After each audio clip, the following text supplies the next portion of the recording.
आज के क्वेश्चंस हैं फ्रेंड कि अगर आपके फिक्स शेड्यूल में कोई बड़ा काम आ जाता है तो क्या आप नॉर्मल रहती हैं, पैनिक नहीं होती, और अगर नहीं होती तो क्यों और कैसे, ये प्लीज मुझसे शेयर करें। दूसरा आया है किसी तरीके का कि ऑफिस और काम घर का जो है मिला के वो ओवरबर्डन मुझे महसूस हो रहा है, तो मैं क्या करूं। इसके अलावा कुछ फिजिकल जुड़े हुए हैं कि मैं सुबह एनर्जी के साथ उठती हूँ, दोपहर में कर लेती हूँ, लेकिन शाम होते होते मुझे बैक पेन होने लगता है। क्या आपको ऐसा नहीं होता कि आप सप्लीमेंट्स वगैरह लेती हैं या कुछ और। इसी तरीके से और आया है कि शाम होते होते एनर्जी डाउन हो ही जाती है, चाहे मैं कुछ भी कर लूं। इसके अलावा जो होम मेकर हैं, जिन्हें बाहर जाके कहीं काम नहीं करना है, वो पूछ रही हैं कई एक जो मेरी दोस्त हैं यूट्यूब फैमिली से कि मतलब हमें ये लगता है कि काम जल्दी निपटा के जाना ही कहाँ है, और ये चीज हमें डिमोटिवेट करती है और हमारे सारे काम लेट हो जाते हैं। तो इन्हीं सब सवालों का जवाब लेके आज मैं आ गई हूँ आपके सामने क्वेश्चन आंसर वीडियो लेके। तो चलिए वीडियो शुरू करते हैं। आज के वीडियो में फ्रेंड्स मैंने जो क्वेश्चन इंक्लूड किए हैं, मुझे पूरी उम्मीद है कि वो जिन्होंने पूछे थे या जिन्होंने नहीं पूछे लेकिन उनकी लाइफ में ऐसी प्रॉब्लम आ रही है, उनको ये वीडियो देखने के बाद उनका खुद का माइंड इसके सोल्यूशन देना शुरू कर देगा। लेकिन अगर आपके पास कोई ऐसी प्रॉब्लम है जो आप चाहते हैं मुझसे शेयर करना और इस वीडियो में नहीं आई है या मेरी प्रीवियस वीडियो में मैंने उनके जवाब नहीं दिए हैं, तो उसके लिए आप कमेंट करके मेरे को बताना। जो भी आपको लगे आप मेरे से शेयर करना चाहते हो वैसी चीजें, और मैं भी पूरी कोशिश करूंगी कि अपने समझ के अनुसार उनका जवाब दूं और उसको सॉल्व करने में आपकी मदद कर सकूं। हेलो दोस्तों, कैसे हो आप लोग। Welcome back to the channel live life easy. तो चलिए शुरू करते हैं एक एक करके क्वेश्चन लेना। सबसे पहला वही है, मैंने शॉर्ट में लिख लिए हैं डायरी में, क्योंकि क्वेश्चन फोन में ही है तो मैं इसमें से देख के नहीं रीड कर पाऊंगी। सबसे पहला ये था कि फिक्स शेड्यूल हमारा भी है आपकी तरह, लेकिन अगर अचानक से कोई काम बढ़ जाता है तो मैं पैनिक हो जाती हूँ। निपटा तो लेती हूँ लेकिन मैं होपलेस हो जाती हूँ। तो क्या आप नहीं होते। तो मैंने उनको जवाब दिया कि नहीं होती, प्रायोरिटी के अकॉर्डिंग शेड्यूल कर लेती हूँ। उन्होंने कहा कैसे, मुझे समझ में नहीं आया। तो अब मैं आपको डिटेल में बताती हूँ कि जैसे अभी जो रिसेंट मेरा वीडियो गया है शादी वाला, अब बच्चों के पेपर हैं, ऑलरेडी मैं प्रेशर ले लेती हूँ पेपर का उनके, लेकिन उस बीच में शादी में जाना था और ये हमारे लिए 2 या 3 दिन पहले ही हमें पता लगा था कि हमें भी जाना है, नहीं तो हम मेंटली ये नहीं थे। कार्ड हमारे यहाँ नहीं आया था, मम्मी के पास आया था। तो अगर कोई एक्स्ट्रा काम आ जाता है इस तरीके का फिक्स शेड्यूल में आपके, और आपको लगता है कि सारा शेड्यूल उसकी वजह से गड़बड़ा रहा है, तो सिंपली हमारे दिमाग में एक प्रायोरिटी चार्ट होना चाहिए जिसमें बाकायदा स्टेप्स हों। वो आप कभी लिख के बना सकते हो या आपके माइंड में विजुअलाइज कर सकते हो कि सबसे टॉप प्रायोरिटी पे आपका कौन सा काम है, उससे नीचे कौन है, उससे नीचे कौन है। तो उस दिन के हिसाब से, उस पर्टिकुलर दिन के हिसाब से 1-2 मिनट शांति से बैठिए और सोचिए कि आज के जितने भी काम हैं जो आप रेगुलर बेसिस पर करती हैं, उन्हें मिला के उनमें से आप किन को ऐसे काम हैं जो छोड़ सकते हो, कल भी हो सकते हैं, या आज नहीं किए तो कोई दिक्कत नहीं होगी, और कौन से ऐसे काम हैं जो आज करने ही हैं चाहे कुछ हो या ना हो। तो जब आप इस तरीके का एक चार्ट माइंड में मेकअप कर लोगे तो आपको आसानी रहेगी, क्योंकि आपका कोई बहुत जरूरी काम छूटेगा भी नहीं, और गैर जरूरी काम आप उस दिन नहीं फैलाओगे तो आपको फिजिकली और मेंटली स्ट्रेस कम होगा। सपोज कीजिए उस दिन मैं आपको और बताती हूँ एग्जांपल से कि उस दिन पार्टी में जाने के साथ साथ बच्चों का मुझे एग्जाम प्रिपेयर कराना था। भले कल संडे था लेकिन मैथ का कोर्स ज्यादा था तो मुझे उस दिन लेना ही था उनका जो मुझे पढ़ाना था। तो मैंने आते ही, मैं स्कूल से ही मतलब जब आई हूं तो ऑटो में ही मेरे दिमाग में ये चीजें चल गई थी कि मुझे कौन सा चैप्टर आज कराना है। 4 चैप्टर थे, उसमें से मैंने 2 चैप्टर, लगभग 1.5 चैप्टर हो पाया था, वो उस दिन करा दिया और संडे के लिए बाकी के छोड़ दिए थे। तो ये था कि मेरे दिमाग में कि मैंने वो काम शुरू कर दिया। हालांकि कपड़े और ड्रेस डिसाइड नहीं थे, लेकिन फिर भी कपड़े और ड्रेस का क्या है, बहुत अगर वाव नहीं पहन के गए तो हर एक के वार्डरोब में ऐसी 2-3 अटायर होती हैं जो बस लिया और पहन लिया, तो मैं वो कुछ कर लेती। तो लेकिन ये था कि वो चीज जरूरी थी बच्चों को पढ़ाना, तो वो हो गया। तो इस तरीके से आप अपने दिन के कामों को प्रायोरिटाइज करके जरूर रखें, या तो माइंड में या तो पेपर में, ताकि आपका जो टॉप प्रायोरिटी का काम है आप उसको कर लो। बाकी का काम छूटते हैं तो छूट जाए, कोई बात नहीं, प्रेशर लेने की कोई बात नहीं। आप, आई होप आपको ये चीज क्लियर हो गई होगी। अब दूसरा आता है नेगेटिव थिंकिंग, कि नेगेटिव थिंकिंग बहुत ज्यादा जो लोग करते हैं उनके लिए हेल्प के लिए एक वीडियो बनाइए। तो मैं खुद एक निगेटिव थिंकर हूं, मैं कह सकती हूँ, और मुझे इसमें कोई शर्म नहीं है, क्योंकि ये अपने हाथ की बात नहीं होती।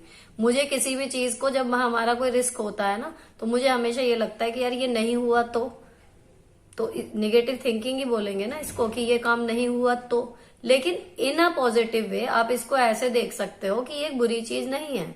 एक निगेटिव थिंकर जो है वो हमेशा चीज को दोनों एस्पेक्ट को लेके चलता है। मान लीजिए हमने किसी बिजनेस में पैसे लगाए हैं, या कोई कुछ भी पेपर दिया है, या एग्जाम मान लीजिए क्रैक करने के लिए, एक पॉजिटिव थिंकर सोचेगा मेरा तो हो ही जाएगा, लेकिन हो सकता है वो ओवर कॉन्फिडेंट हो। एक निगेटिव थिंकर ये भी सोचेगा कि अगर नहीं हुआ तो आप उस निगेटिव थिंकिंग को एक लेवल से ऊपर अगर ना बढ़ने दो तो इट्स गुड, कोई दिक्कत नहीं है। उससे क्या फायदा होगा मैं आपको बताती हूँ। मान लीजिए आपने ये सोच के रखा कि अगर मेरा वो पेपर क्रैक नहीं हुआ, एग्जाम क्रैक नहीं हुआ तो, या इस बिजनेस में मुझे इतना रिटर्न नहीं दिया तो आते ही आपके दिमाग में आप वहां रुकिए मत कि तो कह के और आप बस चिंता में डूब गए कि हाय फिर क्या होगा। आप चिंता में मत डूबो, उस तो के आते ही आप ये सोचो कि अगर नहीं हुआ तो मेरा प्लान बी क्या है। वो प्लान बी वही सोचेगा जो नेगेटिव थिंकर होगा। एक पॉजिटिव थिंकर अगर एक ही चीज को ये लेके सोचेगा कि मेरा तो हो ही जाएगा, या मुझे इतना रिटर्न यहाँ से मिल ही जाएगा, यही है ना पॉजिटिव थिंकिंग, कि हो ही जाएगा, या हो गया तो हो गया ठीक है, वो नहीं होगा वाली बात ही नहीं रख रहा दिमाग में।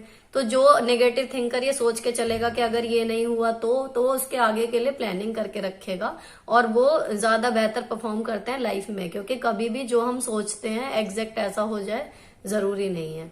लाइफ है, अनप्रिडिक्टेबल है, हम सोचते कुछ है हो कुछ जाता है। तो इसलिए हमेशा नेगेटिव थिंकिंग बुरी नहीं है, लेकिन उसको ये मत सोचो कि मतलब बिल्कुल नेगेटिव होके बैठ ही गए कि ये तो होगा ही नहीं, ये नहीं हुआ तो। इस तरीके से सोच लो तो नेगेटिव थिंकिंग कोई बुरी बात नहीं है, बस उसको एक लेवल में रखो।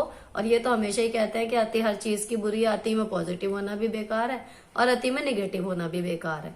तो आप इसको लेके स्ट्रेस मत लो कि नेगेटिव थिंकिंग बहुत है, अच्छी है, उसके लिए प्लान बी आप तैयार रखो। तो अब चलते हैं अगले में, overburden house and office work. अब आप खुद ही कह रहे हो ओवरबर्डन हो रहा है हाउस एंड ऑफिस वर्क, तो उस ओवरबर्डन में आप पिसते मत रहो। चाहे आपको मेरे को ही देख के लगता हो कि ये घर ऑफिस ये करती रहती है, लेकिन जब मुझे लगता है ना कि मैं थक रही हूँ या नहीं संभल रही चीजें, कि मैं ये पकड़ रही हूँ तो वो छूट रही है और वो पकड़ रही हूँ तो ये छूट रही है, मैं सब छोड़ देती हूँ। 2-4-6 घंटे के लिए, एक दिन के लिए मैं सब छोड़ दूंगी और पहले तसल्ली से यही सोचूंगी बैठ के कि करना क्या है। क्योंकि अगर आज ओवरबर्डन हो रहा है, कल मैं आज की थकान कल नहीं उतरेगी, मैं फिर पिसूंगी, फिर परसों तरसों तो मतलब होता चला जाएगा। ये कोई हल नहीं होता। अगर आपको लग रहा है कि आपका काम ओवरबर्डन हो रहा है, शांति से एक बार काम से ब्रेक लो, कुछ घंटे का हो सके तो, वरना एक दिन का छुट्टी ले लो, एक दिन काम से तसल्ली से बैठ के सोचो कि ऐसे कौन से काम है जो आप दूसरों से करवा सकते हो इजीली, या कह के। इजीली तो कोई करता ही नहीं, सीधी बात है। या तो आप पैसे दे के करवाओगे, और फैमिली मेंबर्स में हमेशा ये आती है कि हमारी फैमिली सपोर्ट नहीं करती या हमारी फैमिली जो है वो हेल्प नहीं करती, मेरे हस्बैंड इन लॉज। तो भाई मर्जी से कोई किसी के कुछ नहीं करके देता, आपको करवाना पड़ेगा कि भाई मेरे से तो हो नहीं रहा। लेकिन अगर आप अपने आप को ओवरवेल्म करके करते रहोगे तो जिसको करा हुआ मिल रहा है उसको कोई परेशानी नहीं होने वाली, जब तक आप मुंह से बोलोगे नहीं, या सही भाषा में कहूँ तो धरना प्रदर्शन पे बैठ नहीं जाओगे कि भाई मेरे से नहीं हो रहा। तो अपने आप देख लेंगे वो उससे आगे का। लेकिन आप अपना 100% देते रहो। ये नहीं है कि कर सकते हो लेकिन फिर भी कह रहे हो जी मुझसे नहीं हो रहा। वो कोई पागल नहीं है, उसको सबको समझ में आता है कि भाई ये कर सकती है लेकिन कर नहीं रही। लेकिन जब आपको लग रहा है कि ना बस ये मेरी लिमिट है, इससे आगे मैं नहीं कर सकती, तो आप हेल्प ले लो, ऑफिस में भी यहाँ पर भी। यही है ओवरबर्डन का इलाज। आप तसल्ली से बैठ के ब्रेक लो और सोचो कि ओवरबर्डन को बर्डन में कैसे बदलें, जो ओवर है उस काम को कैसे हम कट करें, किससे करवा सकते हैं। ये आपकी लाइफ है, आप ही डिसाइड कर पाओगे, इसमें मैं आपको एग्जाम्पल देके नहीं समझा सकती। फिर भी अगर आप मेरी लाइफ को देखो तो मुझे लगा कि हाँ, सुबह का नाश्ता जो है संडे का मुझे डिस्टर्ब कर रहा है, या तो मैं अपनी नींद छोड़ू संडे की भी, और या फिर मतलब नाश्ता करूं तो फिर ऊपर वाला पोर्शन में सफाई लेट हो जा रही है और ऊपर की सफाई करने बैठ जाऊं तो वही है कि नींद छोड़ू तब नाश्ता टाइम पे बन रहा है। तो 3-4-5 संडे ऐसे ही लगातार जा रहे थे। तो फिर मैंने डिसाइड किया, मतलब मैंने अपने हस्बैंड से सीधे ही बोल दिया कि भाई संडे का ब्रेकफास्ट आप देख लो, तो मतलब मेरा काम थोड़ा सा इजी गोइंग हो जाएगा और मैं टाइम से निपट जाऊंगी और सारी चीजें टाइम पे होंगी। हो गया सॉर्ट। तो ये आपको ही समझना है कि आपकी लाइफ में कौन सा ऐसा काम है जो आपको परेशान कर रहा है आपके टाइम टेबल में। आप ही डिसाइड कर सकते हो कि उनमें से कौन से काम ऐसे हैं जो आप किसी की हेल्प से करवा सकते हो। तो ये हो गया ओवरबर्डन को कम करने का तरीका। अब होता है जी वो शाम होते होते एनर्जी डाउन हो जाती है, हो ही जाती है शाम होते होते एनर्जी डाउन। लेकिन इसी से रिलेटेड था बैक पेन और ये सब की मतलब सुबह ठीक रहता है, शाम तक होते होते बेकार हो जाता है। उसका सिंपल सा इलाज ये है, एक तो आप ना अपनी स्पीड को एक्सेलरेट मत करो, ठीक है। इस पे मैंने पूरी वीडियो बना रखी है कि बिना थके आप लंबे समय तक काम कैसे करें, आप उसको देखो। हो सका तो मैं लिंक प्रोवाइड करा दूंगी इधर आई बटन में। और उसमें सारे पॉइंट्स वही हैं कि जिनसे आप सुबह से लेकर रात तक कंटिन्यूअस काम कर पाओगे बिना थके। आप वो वीडियो तो जरूर देखो, लेकिन फिर भी एक समरी के तौर पे अगर मैं बताना चाहूं तो एक तो आप अपने खाने का ध्यान रखो, बहुत ज्यादा या बहुत कम मत खाओ, बीच में छोटे छोटे मील लेते रहो तो आपकी एनर्जी को मेंटेन रहेंगे। दूसरे, आप अपनी स्पीड को एक्सेलरेट मत करो, अपनी नॉर्मल स्पीड से काम करो ताकि आपका शरीर जो है वो थकान ना माने। जहां आप तेज स्पीड से 2 घंटे काम करके थक जाओगे ना, आप अपनी नॉर्मल स्पीड से धीरे धीरे काम करो, आप 6 घंटे भी काम कर लोगे। ट्राई करके देखना इस चीज को। अच्छा, और एक रही बात बैक पेन की। बैक पेन जो मुझे दिक्कत होती थी बहुत ज्यादा, पहले भी मेरे को भी, ये कि शाम के भी टाइम कमर बिल्कुल ऐसी हो जाती थी कि टूट जाएगी, इतना दर्द होता था लोअर बैक में। दिक्कत कहाँ थी, मैं जब बाहर जाती थी ना तो मैं हील्स पहन के जाती थी, मतलब डेली स्कूल में हील वाली ही सैंडल पहनती थी। और फिर मैंने सोचा कि प्लेटफॉर्म हील में क्या दिक्कत है, वो पहननी शुरू कर दी, लेकिन इतनी ऊंची होती थी। कई बार वो रहता है ना स्टार्टिंग में, मतलब जब एज आपकी कम होती है ना, पता नहीं क्यों आपको लगता है कि लुक्स ही सब कुछ है। और लुक्स में भी क्या, लुक्स भी अच्छे और बाकी नहीं करने हैं कि लंबे होने चाहिए, गोरे होने चाहिए, अब इन चीजों से कोई फर्क नहीं पड़ता। असली आपकी पर्सनैलिटी जो होती है ना, आपकी व्यक्तित्व जो होता है आपके गुणों से बनता है। तो आपकी पर्सनल हाइजीन होनी चाहिए, स्टाइलिंग करने का तरीका होना चाहिए, कपड़े ठीक से मिक्स एंड मैच किए हुए हो, साफ सुथरे हो, प्रेस हो, ये सब चीजें मैटर करती हैं। हाइट आपने हील पहन भी ली तो कुछ फर्क खास पड़ता नहीं है, सबको पता है आपकी कितनी है। लेकिन ये था कि मैं हील पहन के जाती थी, मुझे लगता उस वजह से होता था। अब जैसे मैंने बच्चे होने के बाद धीरे धीरे कम कर दिया हील पहनना, कि उनको गोदी में लेके चलना होता था, ये है वो है, लेकिन उसके साथ साथ ही ना मेरा बैक पेन जो है वो खत्म होते होते अब बिल्कुल नहीं होता, रात तक नहीं होता। मतलब टचवुड, मेरे को रात तक नहीं होता। मैं सुबह 6, 5:30 जितने बजे भी उठ जाऊं और तब से लगातार काम करती रहती हूँ। रात को 11 बज जाते हैं, लेकिन मुझे ऐसा नहीं लगता कि हाय मेरे पैर दर्द हो गए या फिर कमर दर्द होने लगी या कुछ भी। इस पे आया था कि सप्लीमेंट लेते हो, सप्लीमेंट नहीं लेती कोई भी, लेकिन मुझे लगता है कि ये बात सारी पोस्चर की होती है। मैं लगातार अब ना तो खड़ी होती हूँ, मैं ना लगातार बैठती हूँ, मैं अपना पोजीशन चेंज करते रहती हूँ। स्कूल में भी हर एक पीरियड के बाद एक राउंड क्लास में ही लगा लेती हूँ, या छोटे बच्चे कई बार उनकी सीट पे जा जाके खड़े होकर काम करा देती हूँ। तो इसमें यह है कि अब किचन में है, लगातार खड़े होना था यहाँ पे आने के बाद, तब मुझे बैक पेन स्टार्ट हुआ था। लेकिन ये यही है, या तो आप पोस्चर आपका गलत है, या फिर आप हील पहन रहे हो, या फिर आप मतलब ये है कि लगातार जो है वो खड़े खड़े का काम करे जा रहे हो, या लगातार बैठे बैठे का काम करे जा रहे हो। ये 3-4 चीजें आप चेंज करके देखना, तो आपको बैक पेन में काफी मतलब सुधार होगा। और अगर फिर भी सीवियर होता है ना, तो मैं आपको सजेस्ट यही करूंगी कि आप डॉक्टर की सलाह ले लो, और बजाय उसको अवॉइड करने के या फिर उसे दबा के आप काम करते रहो, इसकी बजाय आप डॉक्टर की एक बार सलाह ले लो। हो सकता है कोई प्रॉब्लम ही हो रही हो मेडिकल, और वो उसकी दवाई दे देंगे, आप ठीक हो जाओगे। तो इस तरीके से आप शाम तक अपनी एनर्जी और बैक पेन, लेग पेन, इन सब से आप बच सकते हो। सारी प्रॉब्लम्स के सॉल्यूशन होते हैं, बस एक बार तसल्ली से बैठ के सोचने की बात है। और वो सोचने का काम ना आपका ही है, वो आपके लिए कोई और नहीं सोच सकता। वो आप ही सोचो कि भाई मैं अपने आप को मान के चलो कि आप सब कुछ कर सकते हो, लेकिन क्यों नहीं कर पा रहे, उन कारणों पे विचार करो और उन कारणों को फिर दूर कर लो। चलिए जी, अब आगे चलते हैं हाउस वाइफ्स के ऊपर।